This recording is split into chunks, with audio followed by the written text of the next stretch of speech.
The end of the line, calamity at first sight.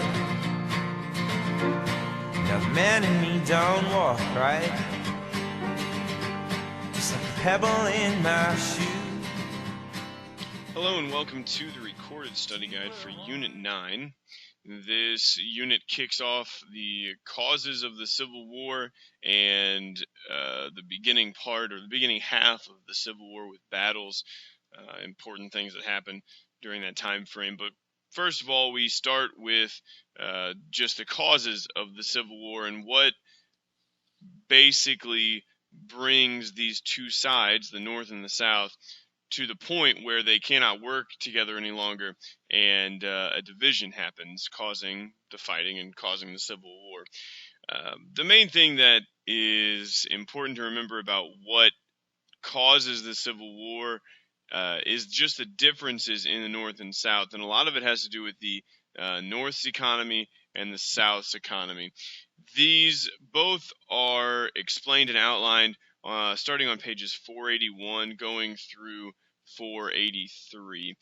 The northern economy is based on manufacturing and trade and, factories and things like that, which, require large amounts of people to work in those factories, but those people are getting paid.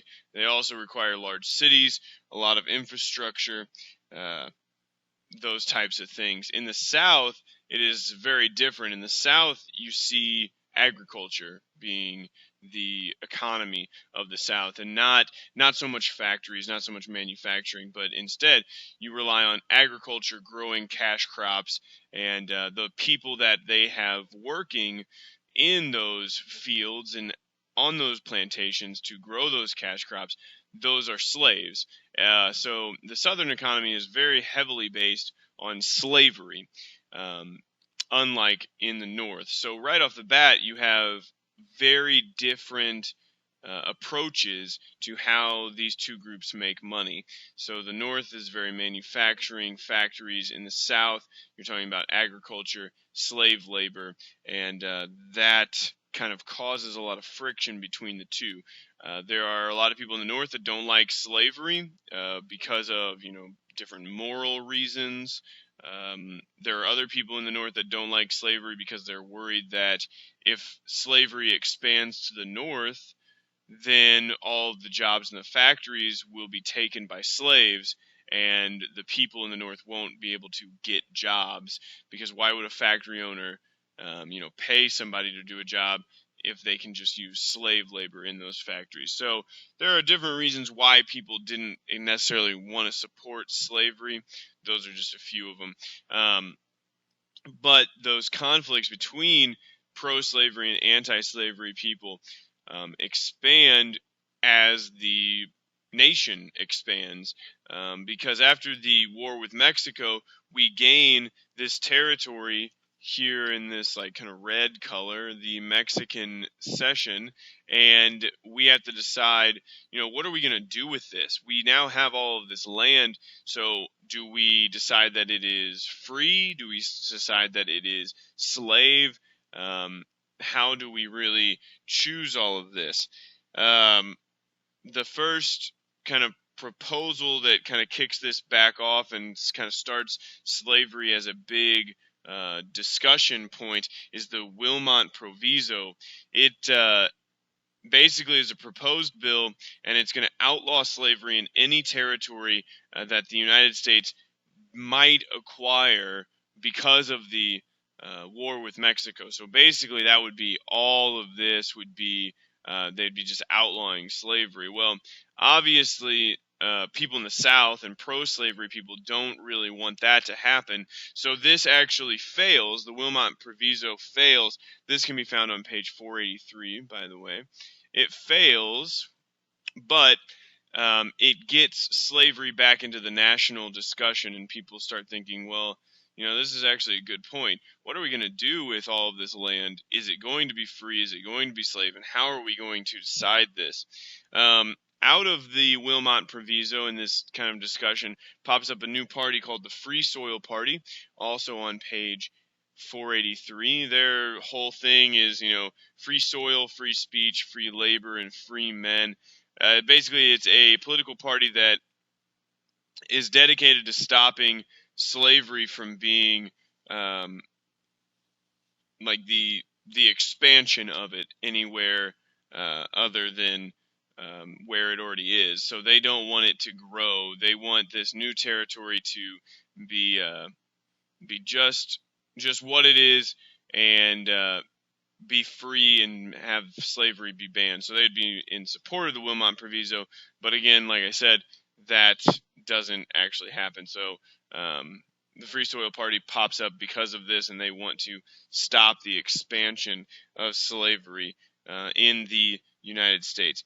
They do win a few seats in Congress in the election of 1848, but once again, because of things like the Wilmot Proviso and the Free Soil Party, the more importance of those two things is that they get the conversation about slavery back into the national kind of debate.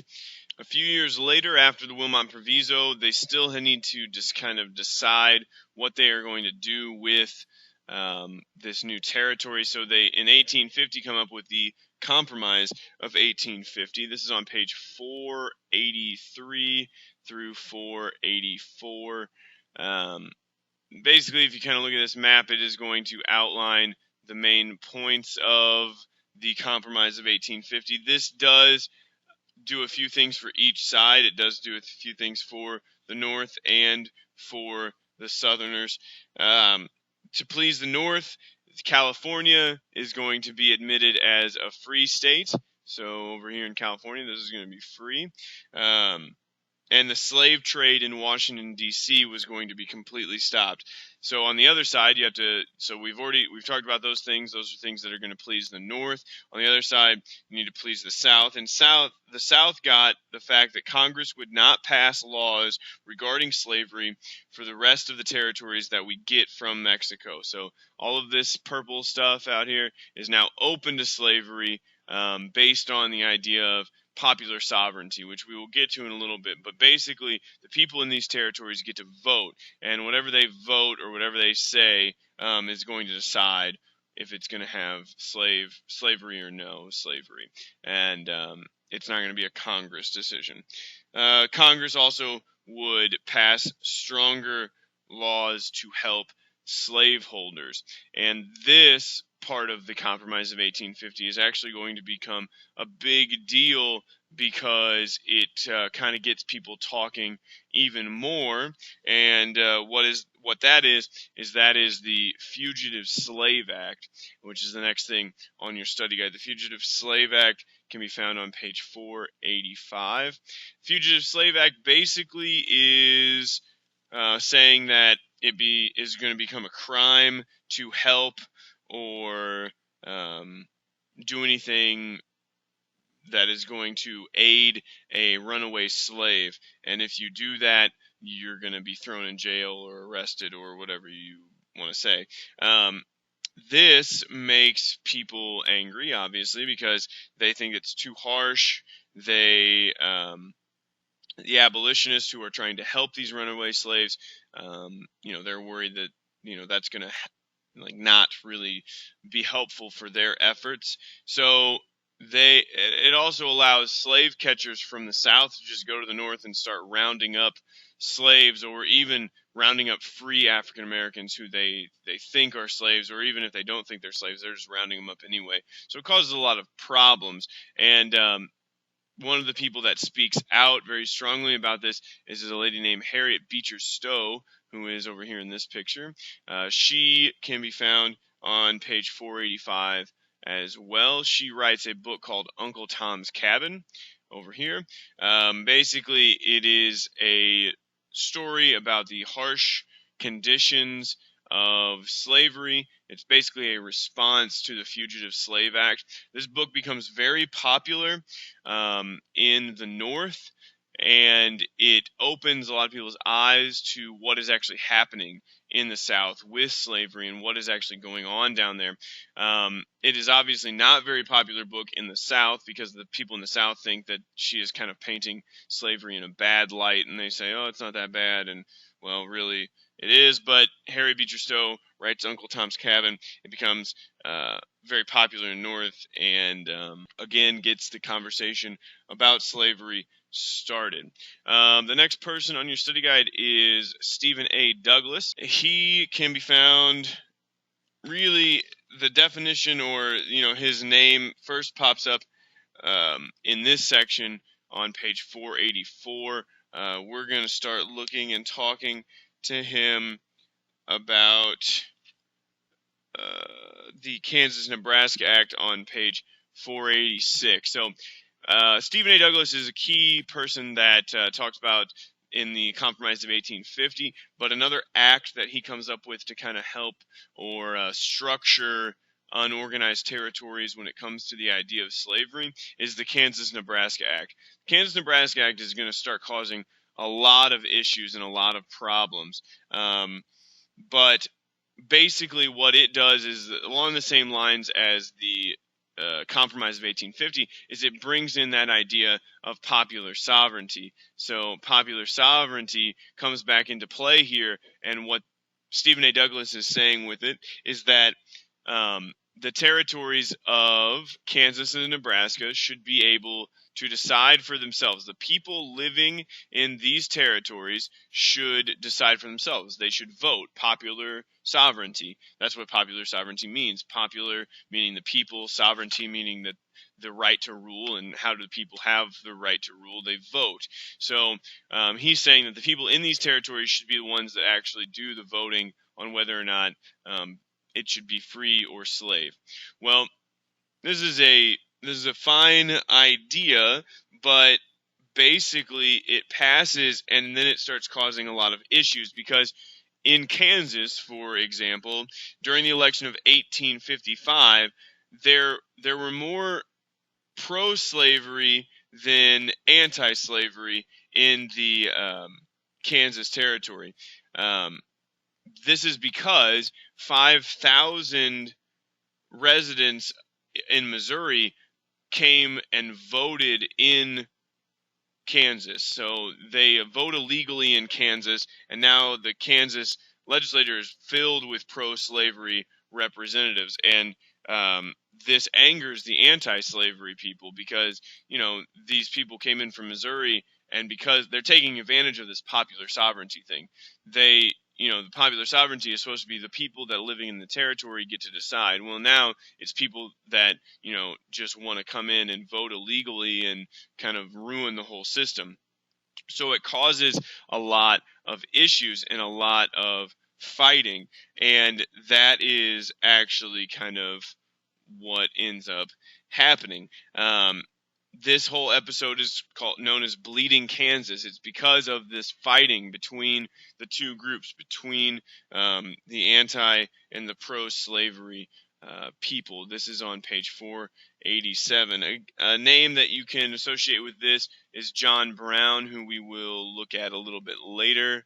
But John Brown leads the abolitionists. He goes and leads this big massacre in Lawrence, Kansas, and there's a big fight there, and he kills a whole bunch of people, and then the pro-slavery people, fight back, and that's basically what Bleeding Kansas is all about. Big kind of event in Kansas because of the Kansas-Nebraska Act, where two sides are fighting against each other. Basically, this is like a mini civil war. This is a preview of what is to come, with the two groups fighting against each other. And that's what is kind of important or significant about Kansas-Nebraska Act and about Bleeding Kansas. So from there, we're going to go to the next thing on your study guide, which is going to be talking about political parties and the election of 1856. So with the election of 1856, we're going to see that the Kansas-Nebraska Act actually is going to tear a political party apart, and actually, because of that, create a new political party. And the party that is torn apart is the Whig Party. The Whig Party is found on page 491. The issue that the Whigs have is that the Southern Whigs want to support the Kansas-Nebraska Act because they think that territories should be able to use popular sovereignty and should be able to vote for themselves whether or not they have slavery or not. The Northern Whigs, on the other hand, do not support the act because they think that that slavery should have limits and that territories shouldn't just be able to decide whenever they want if they do or do not have slavery. So that's kind of the key issue. The Southern Whigs go and join the Democratic Party. The Northern Whigs and other anti-slavery people form a new political party called the Republican Party, and that's on page 492. The Republican Party is an anti-slavery party. They basically are using the moral arguments against slavery. They say, slavery is bad, should not do it. And then they also are blaming the issues that are happening in Kansas with Bleeding Kansas on the Democrats. So that brings us to the election of 1856. This is in your book, this little thing about with the trees and stuff. It kind of gives you an idea of where each party is coming from, who they elect as their main candidate, and what the main idea of the political party is. The election of 1856 is on page 492 through 493. The Republicans nominate John C. Fremont. The Democrats nominate James Buchanan. And then the Know Nothing Party is also in the running as well, and they elect Millard Fillmore. The problem with the election of 1856 is that it kind of develops into two races. You have the northern states having a certain ballot and the southern states having a certain ballot, and what the result of that is that James Buchanan is on more ballots and he is able to win more states. So James Buchanan, the Democrat, becomes president, but it shows that the election of 1856 shows that the Republican Party is a strong force and is going to become a strong force because John C. Fremont actually wins 11 states in this election. So it's an important election because it kind of shows the divisions in the country, and then it also shows that the Republican Party is actually going to be a major player in the political landscape. The Dred Scott case is the next thing on your study guide. It is going to be on page 493. Basically, Dred Scott is a slave who is suing his slave owner because he feels that he should have rights because they were at one point living in a free territory, and then they moved back to Missouri where there are slave laws. This goes all the way to the Supreme Court. Basically, the findings of the Supreme Court that African Americans were not citizens and therefore they could not sue in the United States court.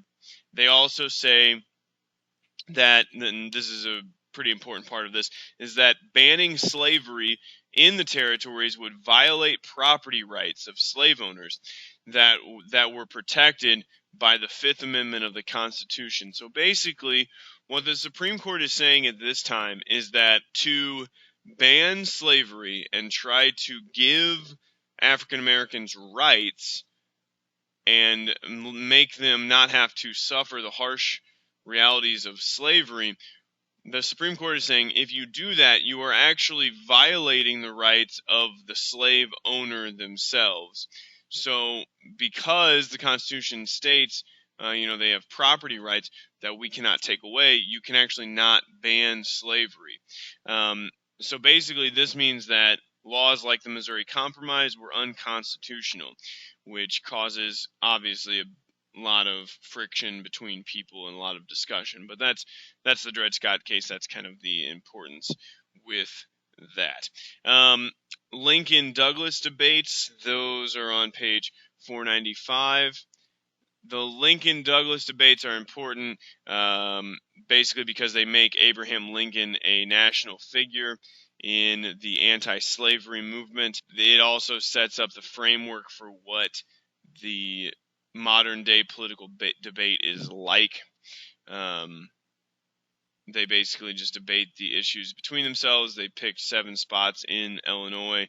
They go all throughout and they talk and debate each other. And yeah. John Brown's raid. We talked about John Brown a little bit before this with his issues in Bleeding Kansas and his attack on Lawrence and all that. He tries to provoke a slave uprising in 1859. This is on page 497. What he wants to do is he wants to go capture weapons from an arsenal that is in Harper's Ferry, Virginia. He is successful in capturing Harper's Ferry, but then no slaves show up to help him, so he ultimately fails, and he's captured and hanged, and it doesn't end well for him. But yeah, that's what John Brown does. He's a famous abolitionist that tried to start a whole bunch of stuff to free slaves. And yeah, all right, that brings us to the election of 1860. The election of 1860 starts in chapter 15, section 3. This is going to be found on page 500.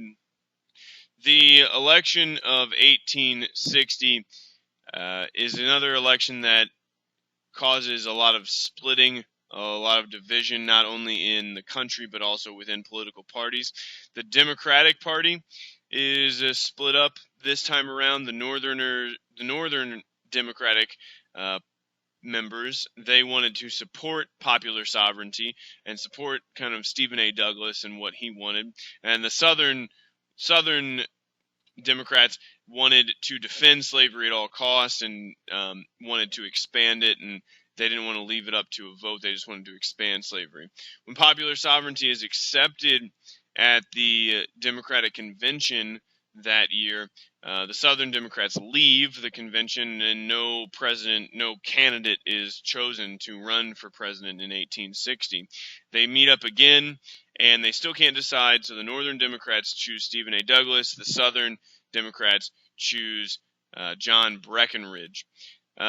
So those two guys are going to run against the Republican candidate for president, who is Abraham Lincoln, down here. Abraham Lincoln opposes the expansion of slavery, and that is, his big thing that he's going to run on. He does not want slavery to expand. He is saying that he will not actually go in and stop slavery where it already exists, but he just wants it to stop expanding into new territories. In the election, Lincoln carries the northern states and the West, so he defeats Douglas in the North. Breckinridge wins in the South, and they win a similar number of states. But the fact is, in the North, Abraham Lincoln wins all of those states, and those states have more population, so that he gets more votes, more electoral college votes, and he actually ultimately becomes president of the United States. This is a big deal because even before the election of 1860, many southern states had threatened to secede from the Union or leave the United States if Abraham Lincoln was elected president, and they follow through with that. And South Carolina is the first state to secede from the United States on December 20th, 1860, and they start to form the Confederate States of America. This is on page 502. If you look at the Confederate States of America, you can see, South Carolina is the first to go, and then throughout the next few months or month, 6 more states secede, and then those 7 states in February of 1861 form this new nation called the Confederate States of America. They elect their first president, Jefferson Davis, who is down here. So he is the first president of the Confederate States of America. So with this, Abraham Lincoln has decisions to make. because technically the things that are in the Confederate States of America are still United States property in Abraham Lincoln's eyes. And, they see the Northerners see this as a rebellion that needs to be put down, much like the Whiskey Rebellion or Shays Rebellion. People that are not wanting to follow the rules, not wanting to follow the laws. The Confederates, they are saying a few things. They are basing their whole arguments on slavery, on the idea of states' rights, and that the state has the right to decide for themselves on certain issues. They also believed that because they joined the Union voluntarily, because these states decided that they would be a part of the United States on their own, that they can also leave whenever they want. And that's, basically what they do. They leave. So the Confederate States, they start making plans to protect themselves from war with the North. And the North and Abraham Lincoln have to decide, how are we going to go about handling this situation with our forts and our soldiers that are down in the new nation of the Confederate States of America? Do we just, leave those and abandon those, or do we, go try to resupply them? Because if we go try to resupply them, we're going to get into a big fight. So, what do we do? Abraham Lincoln has to make that decision, and ultimately, he makes the decision to go ahead and resupply those forts, which brings us to the next thing on your study guide, which is Fort Sumter. Fort Sumter can be found on page 511 and then also through 512. Fort Sumter is going to be a federal fort that is in the Confederate States of America, and now Lincoln has basically this decision to make. He can either leave it and surrender the fort or force war by sending supplies. And Lincoln chooses to resupply the fort. The Confederates know that the resupplying ships are coming there, so they decide to start attacking the fort before those supplies get there, and they start firing on the fort on April 12th, 1861. They fire on the fort for 34 hours until the people inside surrender. No one was killed in defending the fort, but it is the first battle. It does mark the beginning of the Civil War.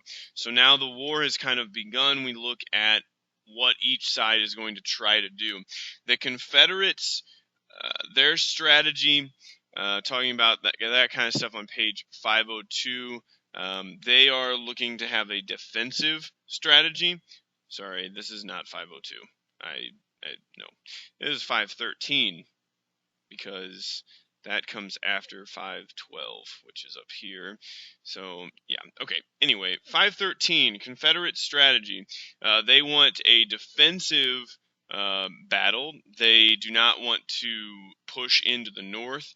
They want to, try to drag the war out because they feel that the longer the war goes, the less support the war will have in the North, and that will help them out. So that's kind of their whole idea. They want to have a, that kind of defensive battle plan. On the other side, the Northern strategy is that they are hoping, they want to have a invade and conquer strategy. Their main goal is to go through and try to, basically cut off the South and invade it, conquer it, and shut down this whole rebellion. The way that they want to do that is the Anaconda Plan, and this can be found on page 513. The Anaconda Plan basically has three parts. They want to have a blockade of the South. They want to do this to cut off supplies, weaken the economy, basically make it harder for the South, and eventually, hopefully, they will surrender. They want to control the Mississippi River. That basically is going to be another aspect of them being able to control the trading of the South, and it's also going to cut the South in two geographically. And then also they want to capture Richmond, which is the capital of the Confederate States of America. So that's basically the Anaconda Plan. That is their 3 steps that they want to try to accomplish, and that is what they're going to go out and try to set out to do. So they're going to push into the South and try to put down this rebellion in that way. Strengths and weaknesses of both sides. This picture is in your book on page 514. I would be able to look at this, write some things down about this. The Union strengths, large population, they had all the factories, basically all the railroads, and almost all of the naval vessels as well. The weaknesses on that side is that they had to depend on long supply lines. They didn't have a lot of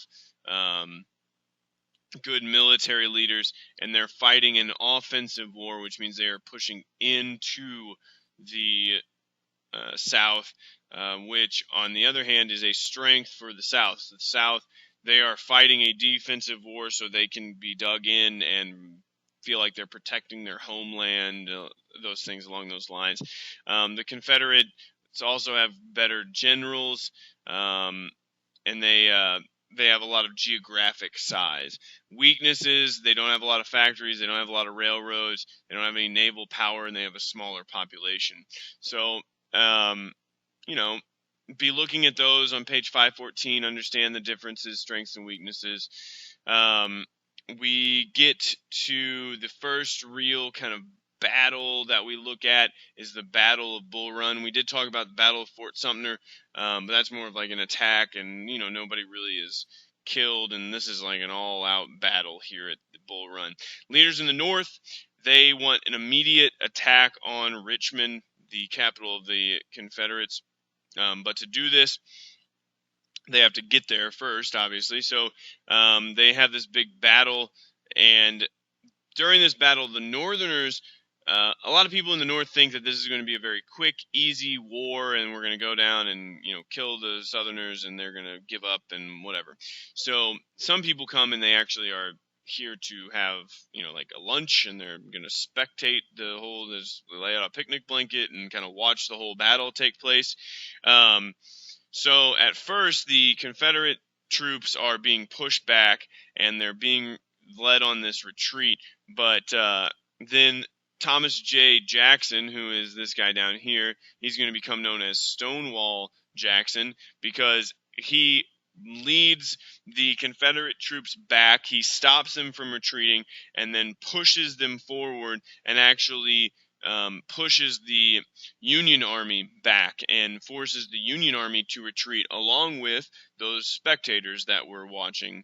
So the first Battle of Bull Run is important because we learn a lot from this whole kind of episode. We see that the Civil War is going to be a deadly, bloody war because this is a battle that is, very gruesome. The Civil War would not be quick because the Northerners thought they would just go and beat them and be fine, but there's a lot of back and forth in this battle, and that the Confederate soldiers would fight very fiercely to defend their Confederacy, and they are not just going to give up easily. That even though they were on the retreat, they decided to push forward and not give up. Lincoln also realizes that this little militia that he has is not going to be sufficient, and he then calls for 500,000 troops to serve for 3 years. He also puts a guy that we will talk about in charge of the army. His name is George McClellan. The fact of the matter is that during this battle, Lincoln only has this small militia because at the beginning of the war, he calls for states to give, a few troops for 90 days. Now, the northern states are very enthusiastic. They give these troops very willingly. The border states like Missouri and Kentucky and Delaware, the things that states that are kind of in the middle, they refuse to give troops. So what Lincoln is left with is not a lot of manpower. So after this, he has to sit down and decide, we have to do more. So he requests 500,000 troops to serve for 3 years. He puts General George McClellan in charge of the Union Army, and now we are on to kind of the next phases of the war. So now we start looking at what was life like for people in the war, and how was the Civil War different from other wars. Soldiers in the Civil War ranged from many different ages. Most of them were 18 to 30, but not all of them were 18 to 30 years old. The youngest could have been 9 or 11, and then the oldest all the way up to 83, 85, somewhere in there. So a very large range of people we're looking at. This is all, we talk about a lot of soldier life and things like that. We look at a lot of this on page 517 through 519. Basically, you're talking about, there's 3 million men that are going to fight in the Civil War. African Americans at the beginning of the Civil War were not allowed to fight. The Union Army does start to accept black volunteers, but these soldiers are fighting for love of country and state, and for the excitement and the glory, also for money sometimes as well. What we're going to see unfold here is that medical knowledge is not necessarily to a point that it needs to be. Very primitive. Poor hygiene and filthy conditions are going to lead to the spread of disease, and because of this, and because of the lack of knowledge in the battlefield medicine area, more soldiers are going to die of disease than are going to die of actual fighting in the battlefield. So this is because, once you get a wound, you might need to have your leg amputated, and if you don't have great sanitation, you are going to get an infection in that amputated leg, and you're going to die. The other fact here is that new technology during the Civil War led to more efficient killing of other people. Basically, people got better at killing each other. New advances in military techniques and technology allowed for higher casualties. The rifle and the mini ball, more accurate gunfire. That means that every time you're shooting, the likelihood of you hitting someone is higher. Grenades, trenches. You also see the introduction of ironclad warships. You have, the Monitor and the Merrimack fighting versus each other, and these things lead to a lot more destruction, more killing, more battles, more everything. So yeah, those are kind of the nuts and bolts of the war. Now we kind of look at the people that are involved at the top here. In the West, the Union Army was led by Ulysses S. Grant. He is going to be a Union general, like I said, leading them in the West. He's going to have a good amount of victories in the West. His theory is basically we need to push in, we need to find our enemy, we need to kill him, we need to move on, and do those types of things. One of the battles that he has that is a kind of standout point for him and for the whole Civil War is the Battle of Shiloh. It is one of the bloodiest battles of the Civil War.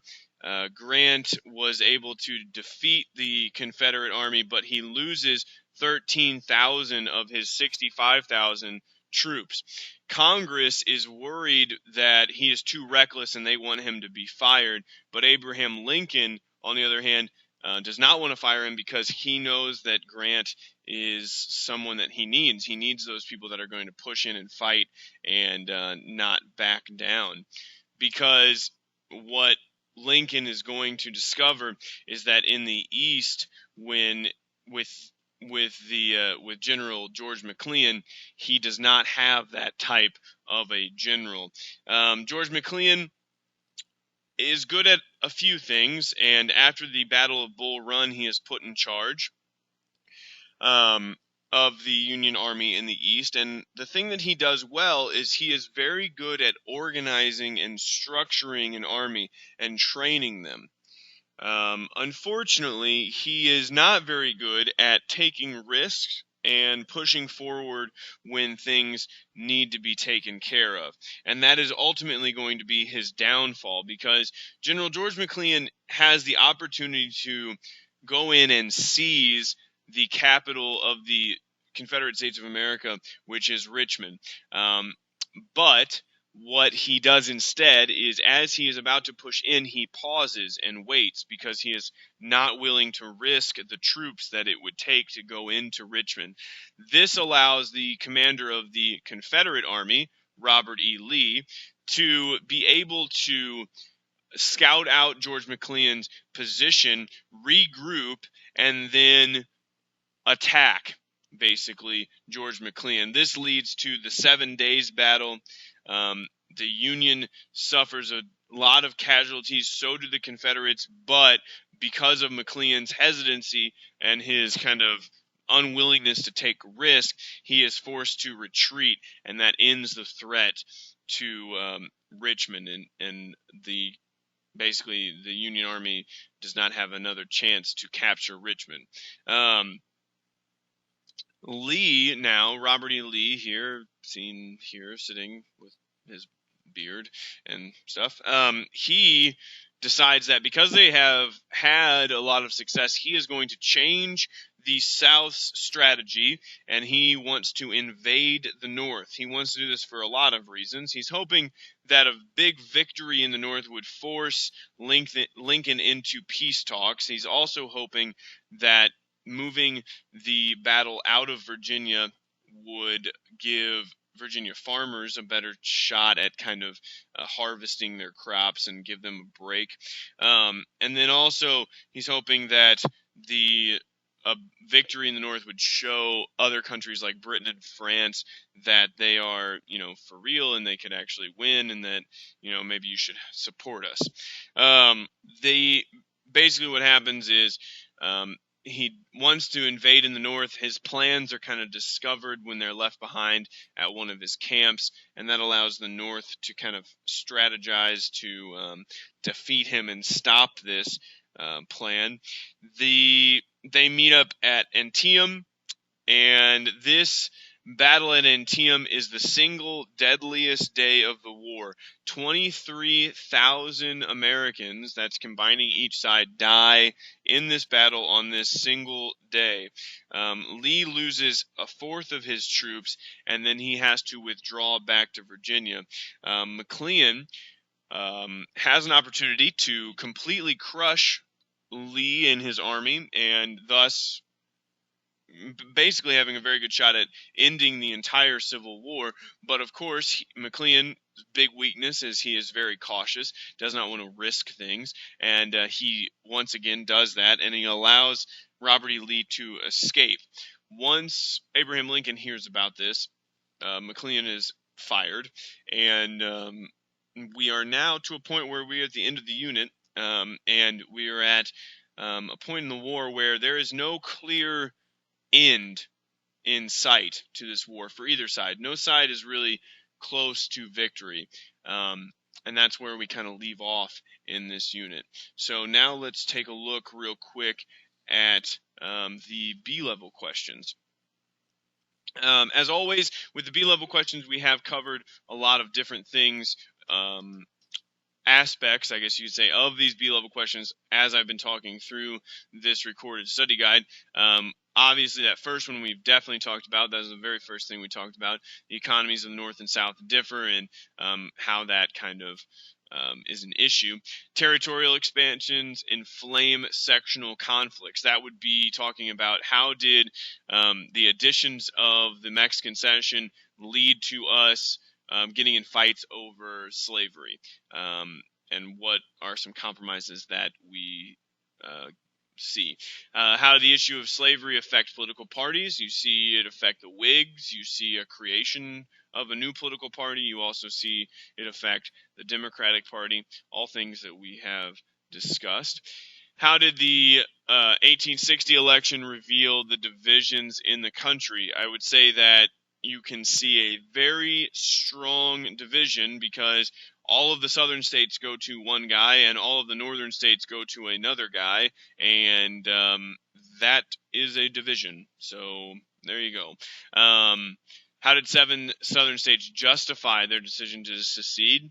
Talk about states' rights. Talk about the fact that they join voluntarily. They can leave voluntarily. That's what they say. And the fact that they just didn't like Lincoln, and why they don't like Lincoln, and whatever. How did Lincoln try to solve the problem of the federal forts in the South? That's with trying to go and resupplying them, and what actually ends up happening in Fort Sumter and all that. Explain each side's strategy for winning the war. We definitely talked about that. Southern strategy, very defensive, waiting it out kind of. Northern strategy, offensive, anaconda plan. How was the Civil War different from previous conflicts in U.S. history? This has to do with the fact of who we're fighting, the type of fighting that's going on, technology, the way the war was fought. Yeah. How close did the South come to victory in 1862? Explain your answer. This would probably be good to look at when you're looking at chapter 16 and you're looking at Robert E. Lee and how he is having a lot of success, and kind of why you think maybe Lee could have had success, and how close maybe he was to getting Britain and France to recognize the Confederacy and that kind of stuff. So the other thing, how did geographic features play an importance in the Civil War?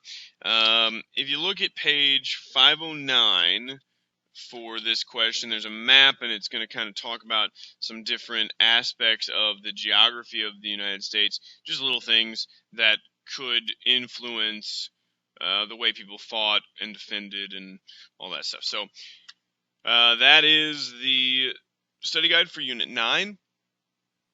If you have any questions, don't hesitate to ask. You can do that on Twitter, Facebook, or in person, whichever you prefer.